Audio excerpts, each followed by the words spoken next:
Hi, everybody. I hope you're all doing well after the dark and stormy night that we had, if you're local. The University of Washington Combined Fund Drive acknowledges, oh, sorry, I wanted to start with the land acknowledgement. The University of Washington Combined Fund Drive acknowledges the Coast Salish peoples of this land, the land which touches the shared waters of all tribes and bands within the Suquamish, Tulalip, and Muckleshoot nations, and that we occupy this land.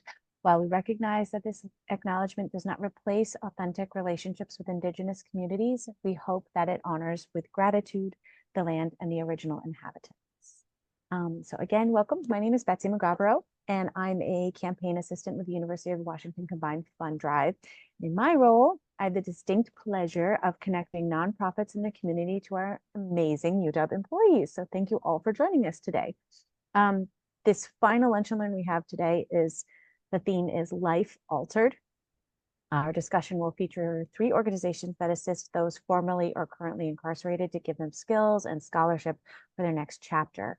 And I'd like to welcome Sam Zuanich, the Program Director of Prison Pet Partnership, Carolyn Presnell, which Carolyn, if you're here, can you give me a little wave in the chat because we weren't sure if you got here yet, from Weld Seattle, and Dirk Van Velzen, the founder and CEO of Prison Scholar Fund. In a moment, we'll have the speakers present, and we really want this to be a discussion. So at the end of after all 3 have finished their presentations, we open up to just questions and conversation. So please feel free to drop things in the chat if you want to address them towards the end. And I will also be putting in the chat links to make a donation via payroll deduction through the combined fund drive to all 3 of these organizations, which I encourage you to do so if you feel compelled. So without further ado, here is Dirk Van Velzen of Prison Scholar Fund. Great. Thank you so much. And please, oh, there we go. Apologize for my informal presentation in my car because we're delivering food at the moment. But a little history of the Prison Scholar Fund. I founded it from prison in 2006 when I was incarcerated because I found out that people wanted to go to college and they didn't have the means. I was lucky because I had a father who would pay for my education, and I was able to get my degree from Penn State and continue my education in a really, really great way, including the UW. But a lot of people don't have a father. The Pell Grant was not reintroduced yet. So unless you have family support, you're just kind of sitting in prison, twiddling your thumbs. So, the idea is to go to prison and maybe change your life and come out and do something different, because virtually everyone comes out of prison. And I think that's one of the awareness things that maybe people don't know. Once people are in prison, they are coming home and they're coming back to your community or somebody's community. And the idea is who do you want in your community? So initially the Prison Scholar Fund really was just a bridge or a gap filler for the Pell Grant, which was taken away. So we initially paid for tuition and textbook support. And then once I got released in 2015, really exciting, I went to the UW's nonprofit management program, Go Huskies. And then shortly after that, I became a tree. I went to a social entrepreneurship program at Stanford, and then a Kennedy School program at Harvard. So my dad was really excited about that one. And then we've really grown our program to do more transitional support, including the food security I'm currently doing. We really got involved with digital equity work too. Because a lot of people coming out of prison have been incarcerated for maybe 10 or 15, maybe 20 years. They've never seen a phone, or like their last phone was a flip phone. And I can speak personally, my last phone was a flip phone. So when I saw an actual Android or an Apple, I really didn't know what to do with it. And, that, of course, that's just cell phones, let alone computers and how to use them. So we started off with a digital equity project, and that really grew also into a coding boot camp. So we kind of find people in the digital equity program that have the aptitude for coding. And we have a partnership. It wasn't a partnership with Coding Dojo, but they got bought out. So it's going to be a new company now. But we would have people learn how to be coders. And it's like a 6-month program. It's really exciting when somebody, they finish the program and they land $100,000 a year job before they're even out of work release. So it's just amazing, the way people can grow if you give them the opportunity. I think some of the questions here are like, how do we raise awareness of incarcerated people's needs? I think a big major movement happened when Obama was the first president to visit a prison. And of course, Zuckerberg visited a prison too. And that kind of made prisoners less of a stigma and more of something we would talk about. And that's a good example too. When I went to a lot of times I'll do lunch and learns in person and maybe a community center, and there'll be a room full of CEOs, for a Department of Commerce kind of thing. And I'll bring up some research that the White House did maybe 40 years ago. And they polled Americans, and it turns out that 91% of Americans have admitted doing something that would have landed them in prison with a felony. So when companies say, they're not going to hire a felon, the point is almost all of America are felons. And this research came out 40 years ago, so that number is probably higher now. So if it was 91% then, so what's happening is companies are not hiring the people that got caught or the people that didn't have the family resources to get out of the trouble. So virtually 91% of the workforce, they're felons.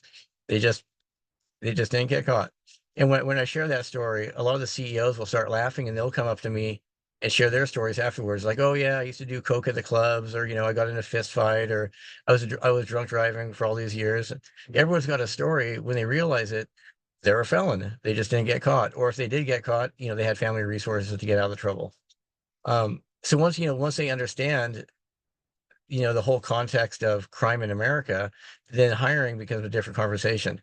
And that's what we're really looking for. We're looking for a company that would take somebody, not discount them for this felony they have, because there's many reasons you could have a felony, but give them a chance. And that's especially, problematic for the coding boot camp, because once people come out highly skilled, we try to place them in a competitive job market. And, the coding hiring has taken a dip recently, but it's always competitive. Um, So I guess, next thing is awareness in our communities is, really just have a conversation about, who our values as people, and, and also how we view our community. Is our community our gated community, or the neighborhood we live in? Is it our city? Is it our state? Or is it our nation? And, how we view our community kind of says how we treat people. So maybe we can do a better job treating people that had a bump in their past. That's kind of it for my presentation, and I'm totally open to continue the conversation. Dirk, are you able to stay on till we're finished so we can ask you questions at the end? Yeah, absolutely. Awesome. I appreciate that. I know you're doing the good work right now, but I appreciate you hanging on. All right. We'd love to introduce Sam Zuanich next from the Prison Pet Partnership Program. All right. So, my name is Sam. I'm with Prison Pet Partnership right here in Gig Harbor, Washington. I do have a video to share today about Prison Pet Partnership. I will say I am streaming from Washington Correction Center for Women today. So it might be a little bit touch and go. So I might pivot to just presenting like I normally do if our video doesn't work. So allow me to share my screen.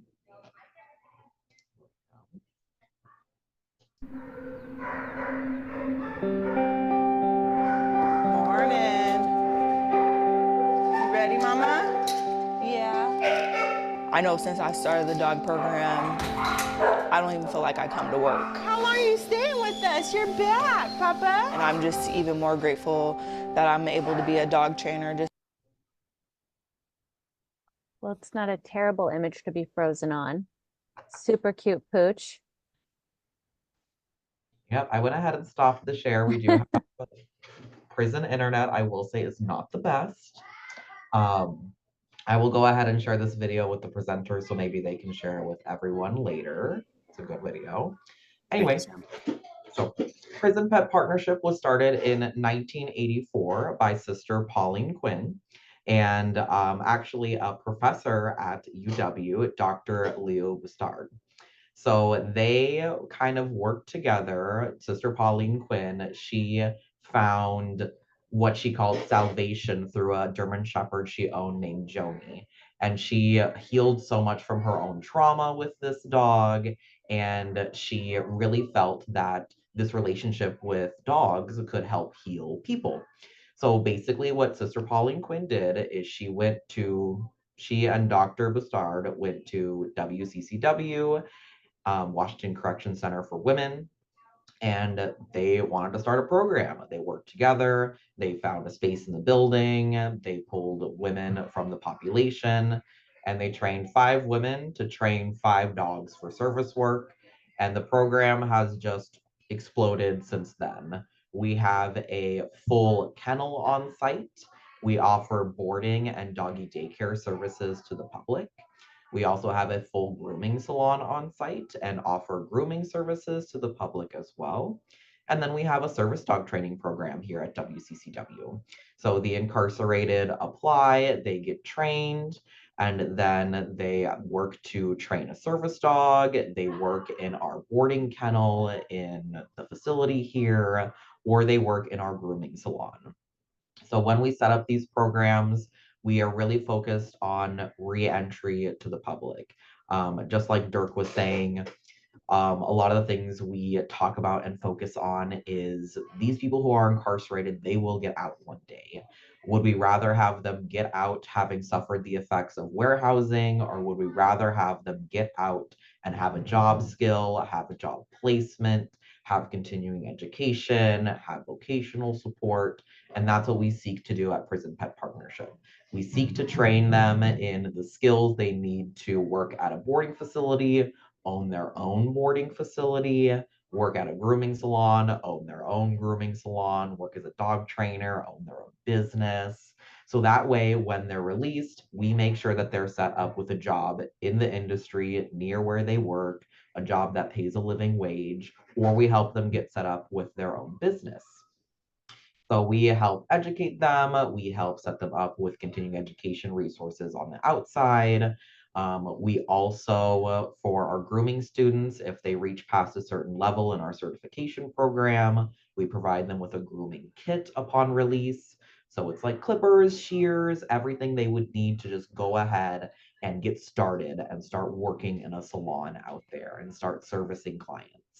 For our service dog training program, that one is really twofold too. So our service dog training program, we train the participants to train a service dog. The dog lives with them in their unit. So they actually get to spend 24/7 with this dog, basically help get those healing and therapeutic benefits. And then if they don't end up being a service dog, we adopt them out as what we call a paroled pet or a companion dog, or we place them with a client in need absolutely for free. So we service people who have mobility challenges or mobility disabilities. We service those with seizure disorders, and then we also service combat veterans with PTSD.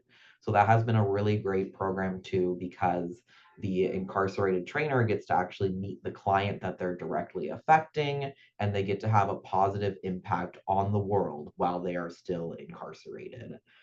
It's been such an amazing and healing program. A lot of our participants say that they don't actually feel like they're in prison when they're working over here.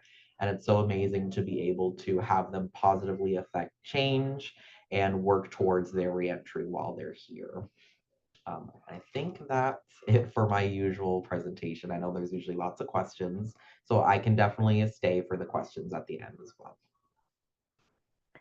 Perfect. Thank you, Sam. I have questions, so please stay.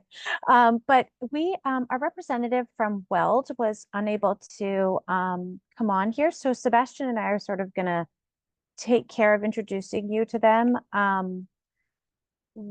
We have a video we're going to share that they have available on their website, but I just wanted to brief you that Weld focuses on safe transitional housing, employment opportunities, and community reconnection.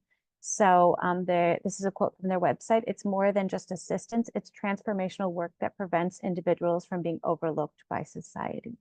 So Sebastian, if you don't mind playing the video.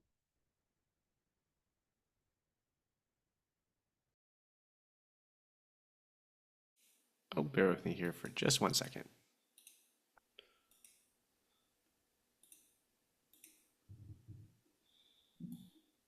I know I haven't had power since 9 p.m. last night, so I wonder if that's what happened to our speaker too.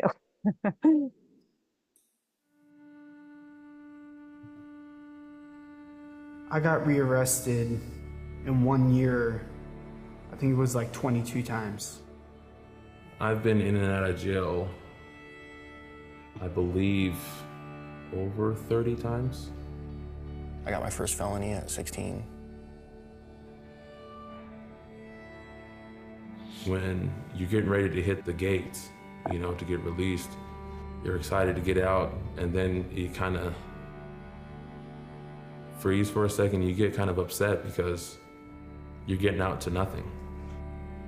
When I was released, trying to find a place to live, even like now, I was searching for apartments and stuff like that. And like, criminal record is huge because I probably won't get accepted. I applied to a fast food restaurant and they wouldn't hire me because of my background. And it seemed like there was no hope of even just finding just a simple job like that. For the first time I got out of prison, my sister drove me to this interview, and it was going to be for a carpet cleaner place. And the guy asked the same questions. What kind of job skills do you have? Do you have a license? And can you pass a criminal background check? Because you have to go into people's homes. And I said, no, but I'm changing my life now. All I need is a chance, just give me a chance. And he's like, I'm sorry, I can't. I remember getting inside my sister's car, I just started crying because I'm like, how am I supposed to succeed if nobody gives me a chance?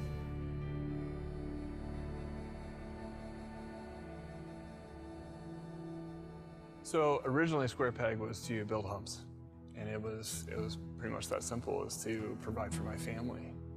And over time it evolved.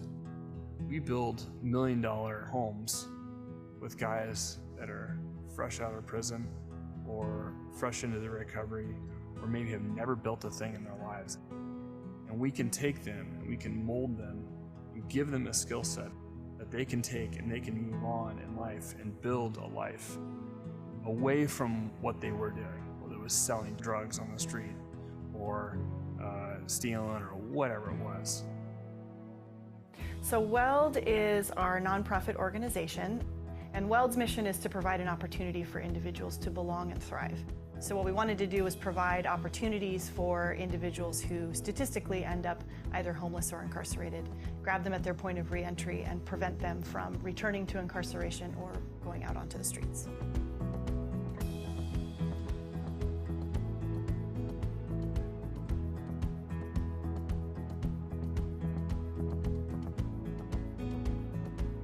We're all human, we all make mistakes, and it's a commitment we make when we come into WELD to help everybody succeed. WELD gives people an opportunity to actually become a contributing member to society, to be doing everything normal, paying your rent, going to work. They also helped me get my license back. And I haven't had my license since I was 18. I'm 30 years old now, and I just now have my license, and that's pretty exciting. Being able to learn about who they were and where they came from totally changed my own personal perspective, and being with these guys every day, being a part of their story, is the greatest honor of my life. My life has totally changed because I put myself in an environment that I needed to be. I've been released out of prison over 3 years. I have not had one single violation. I have not been back to prison or jail. I continue to work hard every day and push forward. Now I get to spend time with my son and my family, and we get to go and have fun. I've came a long way in my life, and it's so much greater than what the actual other side is.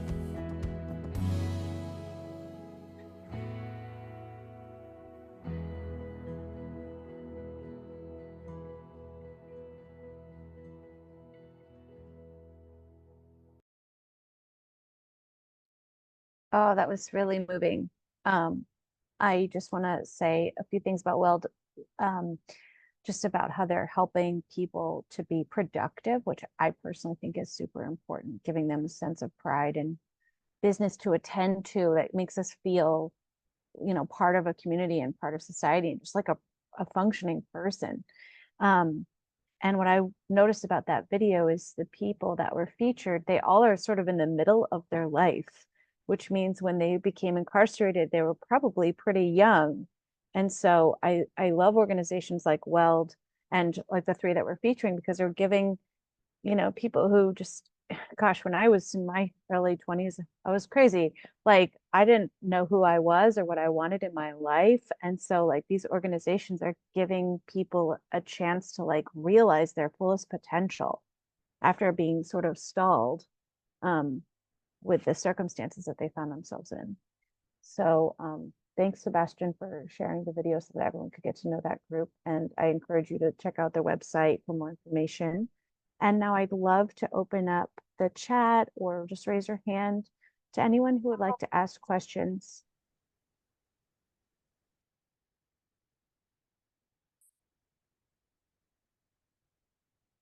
Oh, I have a question, Betsy.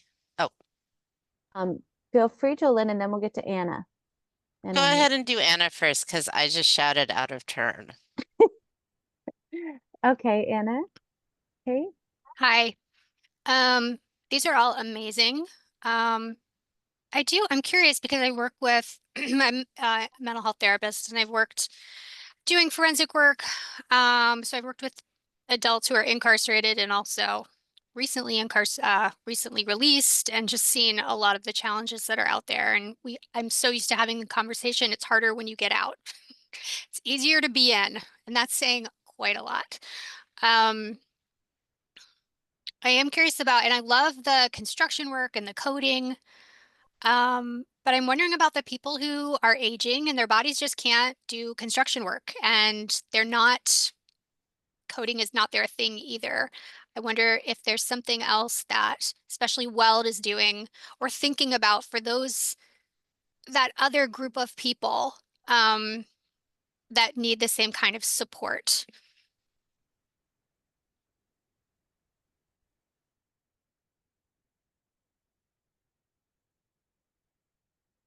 I guess I guess I'll jump in on that one.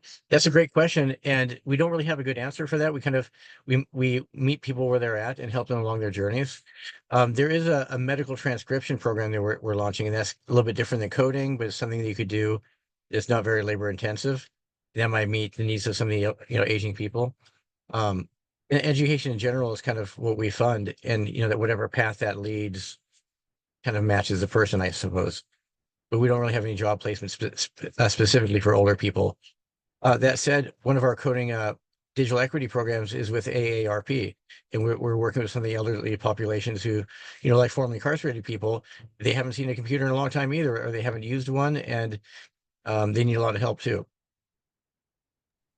That I will check that out for sure. Thanks. Yeah, I'm thinking of one person in particular, just the challenge of being on he's still technically incarcerated, but he's on work release, and these expectations that are just, I mean, he's in his, I want to say 70s, maybe late 60s, but like he doesn't have the capacity or ability to work full time, but though that is what is expected of him. There's just zero support out there. And so also thank you for helping people with technology. That comes up time and time again, that they just don't know how to operate in this like like with all the I can't say that word, but all the advancements, all the everything. It's a very different world. Yeah, like technology is just it's not just coding, it's literally everything. Health, Yeah. employment, everything you need is online. They get these phones and they're like, well, it's basically a piece of crap because I don't know what to do with it. I read a book recently yeah. where a formerly incarcerated person, when he got out, he was in a car with the navigation system, and he didn't understand who was talking to him. Like even things like that. I want to jump to Vicky with her question. I think wouldn't Jolynn be next as the... You're right. Go, Jolynn. Jolynn, Okay. I'm so sorry. Oh yeah, no, don't worry about me. Like, I'll just email everybody later if I have. No, my question is, so Dirk and Sam, both of you, how can we support people who are both incarcerated and then transitioning out of incarceration, right? I think that there's a lot of stigma to that. And what advice do you have for how we can support friends and family and how we can help address that stigma? Yeah, I'll go first, Dirk, if you don't mind. Please. I think it depends on, your position and what you have access to.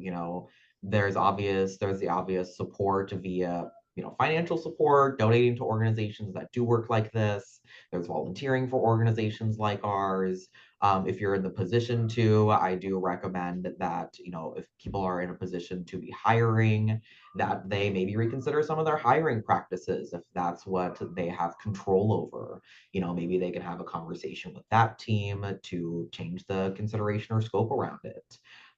For some positions or for some things too, I do also recommend supporting legislation that supports incarcerated people's ability to go out and get different types of jobs. Like in the pet industry in particular, people who have a felony on their record cannot become veterinary technicians because of the laws and legislation around it.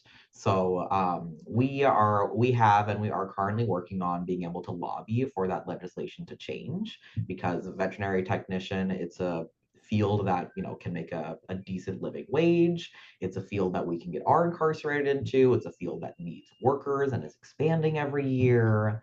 So there's lots of ways to kind of get support. And even if it's just in your conversations day to day, if someone's expressing feelings about, oh, we don't want criminals working here, we don't want XYZ, kind of challenge them and question them. I liked Dirk, when you were talking about, we've all committed a felony, right? And kind of looping back to those conversations too. That can be a great way to challenge people and to get them to think differently as well. Thank you, Sam.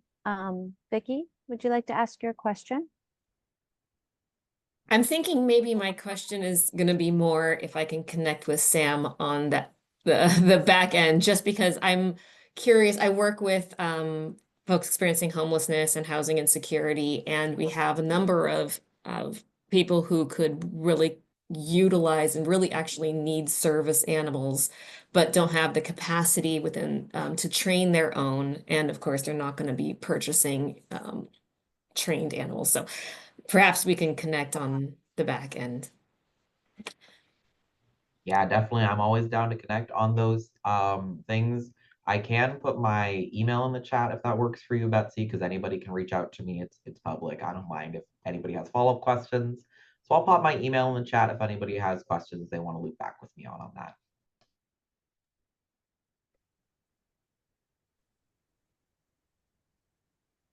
More questions, comments, observations? Sorry, Sterling. She's like right over here too. I know, yeah, literally, yeah. We're out of sight line of each other, but we are in the same room. So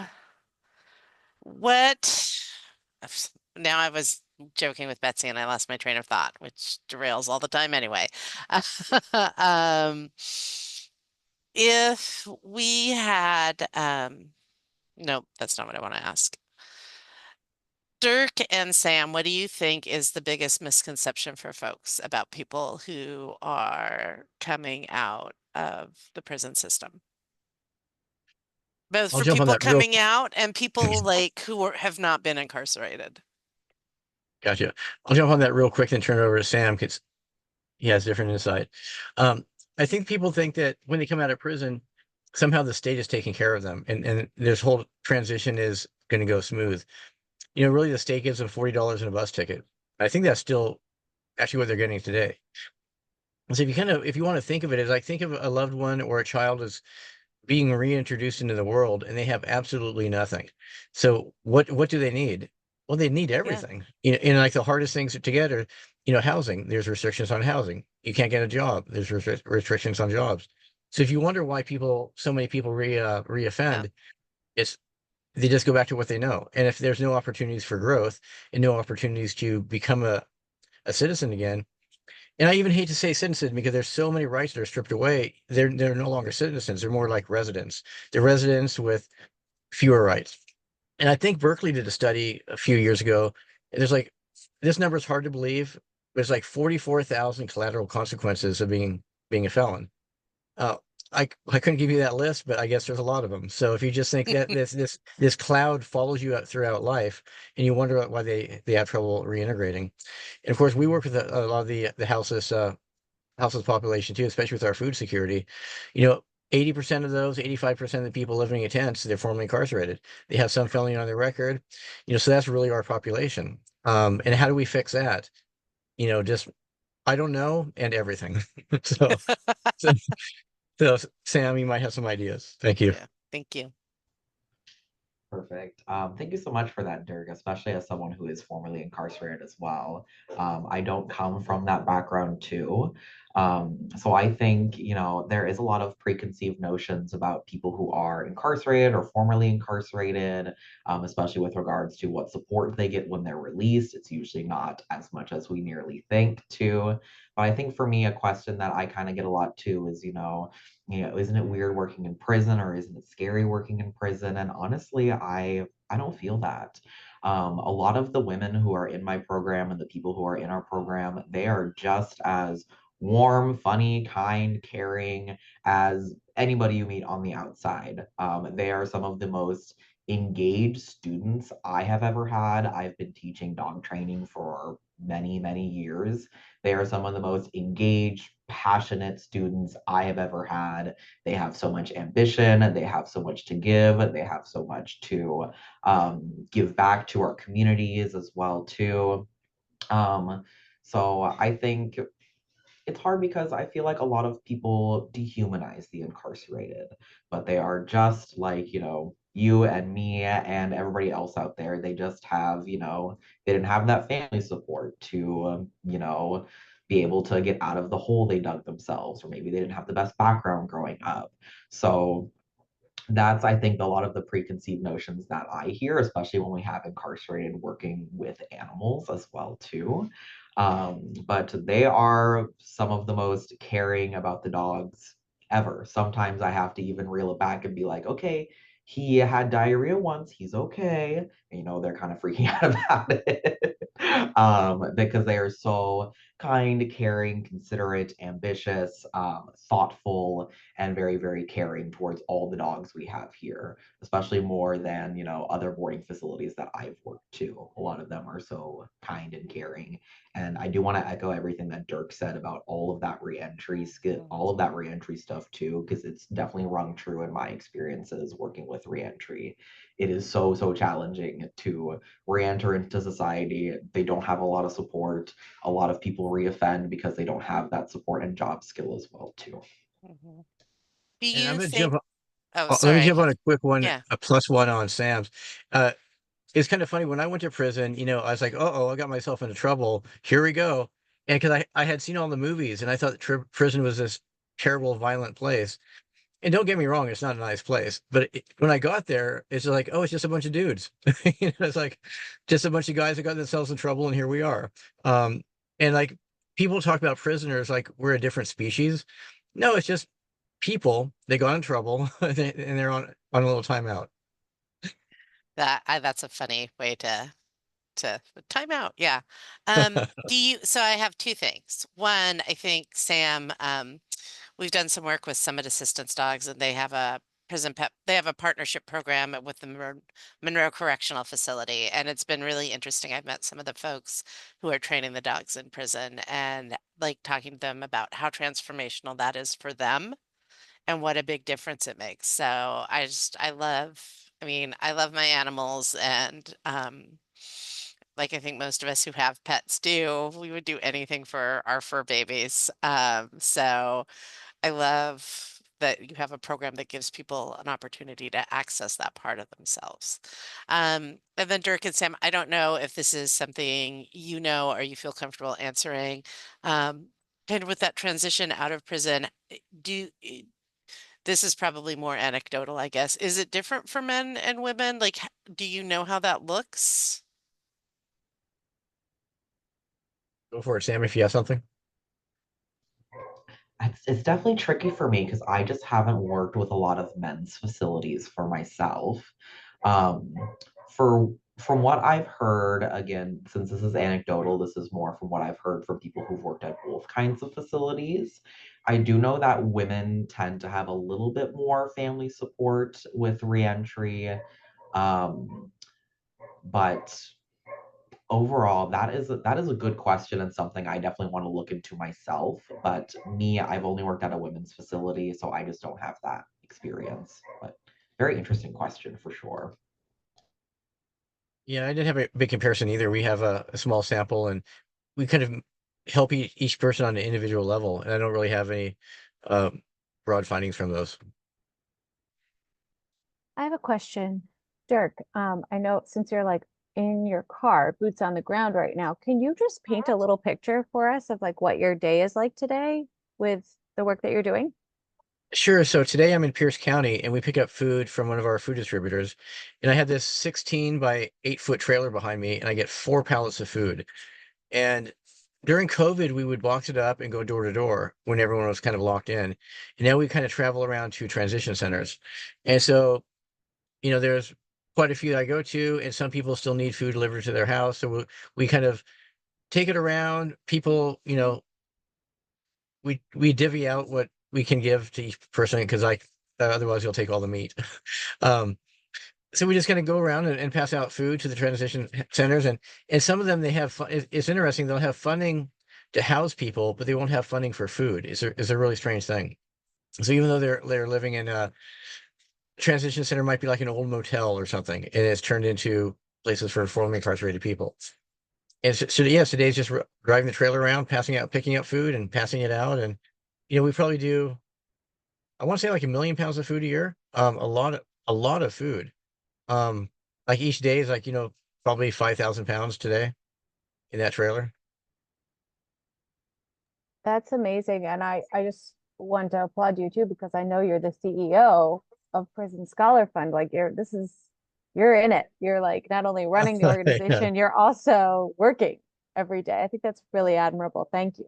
Thank Peg, you. you have, oh, you're Oh, applauding. I thought you had, yeah. Oh, I was gonna say, like, and it makes it so real. But like when I go to the supermarket and I buy 5 things, it's like $60, and it's not even nice things. It's like, it's like, so like I can imagine, like, if I've never filled up a cart, I it's probably a few $100s on a cart, but people have to eat. Food's so expensive.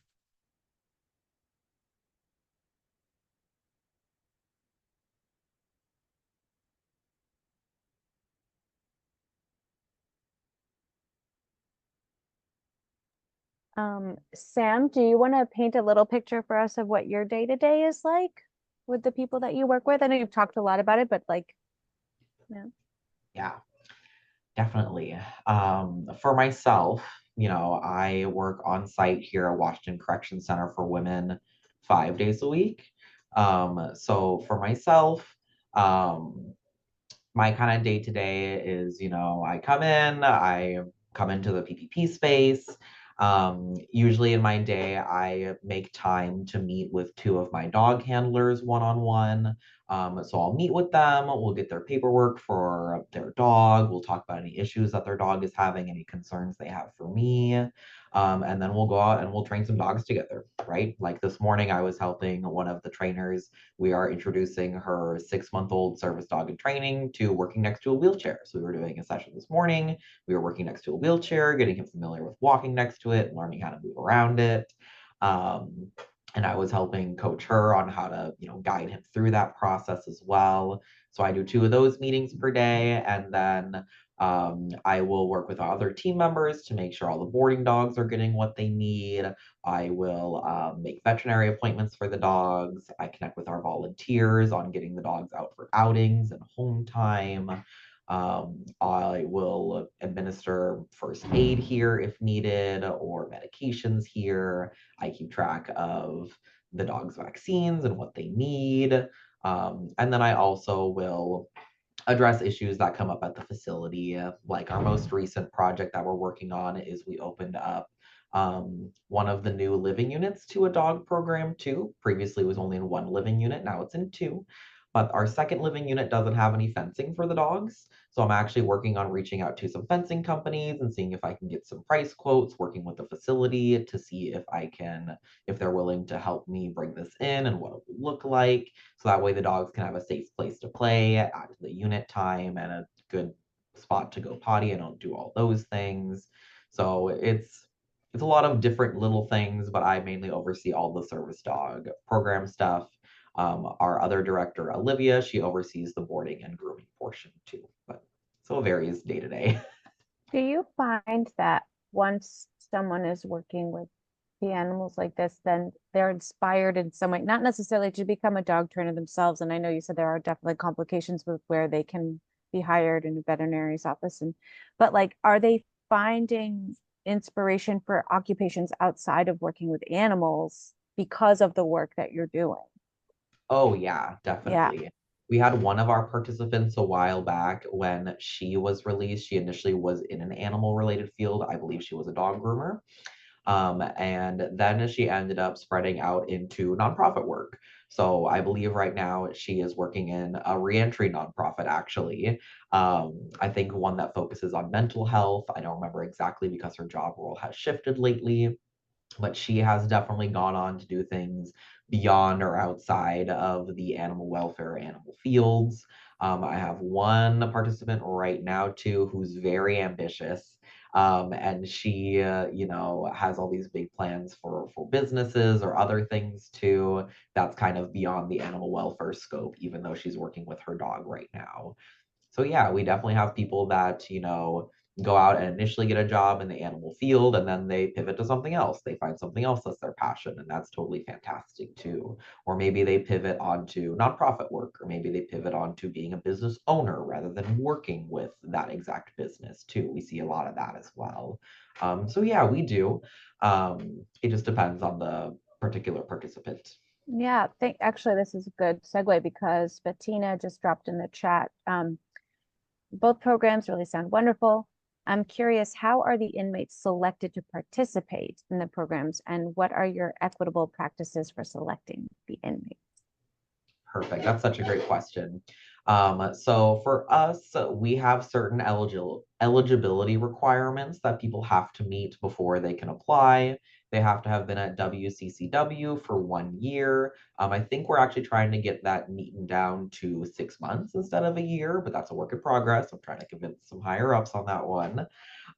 We also require that they have no crimes against animals, people with disabilities, or children, or vulnerable adults is what we call it. That's for safety reasons. And then they have to be infraction free for a certain period of time. So an infraction, I don't know the best way to describe it, but it's kind of like a ticket, so to speak. So you can get infracted for, not listening to an officer's directions, or you can get infracted for fighting. So they have to be free of minor infractions for 90 days. And then for our major infractions, it depends on what class it is. We recently changed that as well. And then as long as our application is approved, then we'll get them in and we'll do an interview, just kind of like you would for any other job. We'll interview them, we'll ask them questions, see how they feel about the program, see if it's a good fit. We, try and make things equitable in that way as well too. And we make accommodations for people that are maybe, you know, maybe can't quite do certain aspects of the work. We might find a different type of role for them, or we might have a modified role. But we try and make sure that everybody at least gets to try out the program and see if they like it. Some people decide that it's not the program for them, and that's a totally valid choice too. But I think anybody who can qualify here at WCCW should at least get a shot in the program and see how they feel about it, see how it works with them, see how they feel about working with animals. So that's a big thing we're on too. So, we have participants that leave, and then we have some that come back. We have some that stay for a while. And that's just kind of part of the process here. Dirk, do you have anything to offer? Sure, I can jump on that too. So we have a number of different programs. I'll start with the food program since I'm sitting in my car. Everyone gets it. We don't screen people for, are you really incarcerated? Are you really formally incarcerated? If you want to self-identify, you're getting food. The digital equity program and the coding boot camp, That's really just also demonstrated need. And if you think you need digital skill training, you probably do. And, we also don't screen, are you really formally incarcerated? I think the only time that really matters was when we were passing out laptops. It seemed like everybody wanted a laptop. It seems like we got a lot of people from the houseless population, but that's okay too, because we know the demographics, and those are probably 85% formerly incarcerated people. And when it comes to the education programs on the inside, we're more selective there. In the very beginning, when we had so few dollars, we're super selective. What we do is we have this really robust application process, and in addition to where they want to go and their demographic information and their crime type, they would have to answer 3 of 5 essay questions. So you really get to know somebody through their writings. And then we would fund them on one class. We just pay for one class and kind of give them, see how they do with it. And some people drop out, and you can tell the ones that are on fire, they'll be done with that class in a month. And as soon as they build a track record, we can fund 2 or 3 classes. And then we can take a low risk on them. And then as they perform over time, we can make a bigger investment. Thank you for answering that. We've got a couple more minutes if anybody else has anything they'd like to ask or comment. I hope you both look in the chat. There were so many people were praising your work, so make sure you give that a glance, Sam and Dirk. Thank you, everybody. I've got another message. Okay. Another compliment from Katrina. Yeah,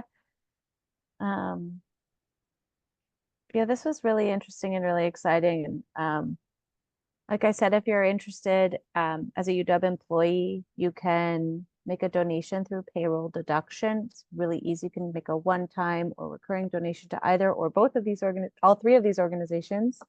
And I also dropped a link in the chat for the combined fund drive search. So something you want to circle around this type of work for volunteer opportunities, there's links to their websites, there's links to donate to all kinds of organizations. We've got over almost 5,000 nonprofits in the CFD. So there's something for everyone.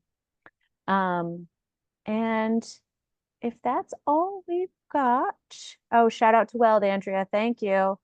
Oh, great. Do you want to share, Andrea, what your interactions have been? Not to put you on the spotlight, but she said she knows Weld.